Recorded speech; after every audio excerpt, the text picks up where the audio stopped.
my name is Sheila, and I'm an Adult Services Librarian at the Westmont Public Library. I'm participating in Westmont's One Community, Many Voices. Family stories are often passed down to another generation by word of mouth, but sometimes are linked to an object in the home that has artistic expression. On both sides of my family, we had different people who created lovely things for the home, or maybe just an object for the wall to admire. I'd like to share with you some of those different pieces of art. My father's parents emigrated through Ellis Island from Romania, so very little could be brought with them. However, my grandmother Elizabeth knew how to sew and crochet, so she would create pieces for the home. This lovely table runner she embroidered and then did a beautiful crochet design at the bottom here. And that would often grace her family table on Sunday dinners. She also created some very fun things. So when the granddaughters would come and visit, she had little aprons and things that she'd crochet for them to wear while they helped her. On my mother's side, crafting started early for them. In the 1900s, it was very common for women to paint china. My great-grandmother created this dish with a beautiful spray of violets on it in 1922. That was often just a wonderful thing that they used to do in the evenings. On both sides of the family, we had quilting arts. In fact, my husband, his grandmother lived on a working dairy farm in upstate New York. And she would quilt in the evenings and also applique. This quilt she created in the 1950s. She appliqued all of the different designs I'm going to show you on here. Ride-em cowboy. It was very common in the 1950s with all the Western TV shows to have something Western in the room for a boy.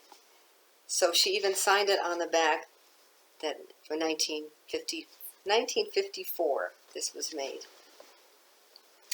Now, my mother's aunts loved to do different types of crafts. So during the Depression, they actually made 3 different quilts. But this quilt was discovered in the family closet. Actually, it's a quilt top and was discovered in the family's closet recently. And it's due to become a quilt this year with the help of my sister in a quilting club. And she already has designs on it for her bedroom. But this was actually made from some of the dresses of the women. When the dresses got too worn to be able to be worn, they would have a second use for it. My needlework skills were taught to me by my grandmother Alice, who lived with our family for many years. She loved to work with wool yarns and would knit and also crochet, but she really did like making the pictures with the crewel designs that showed animals or a lot of patterns.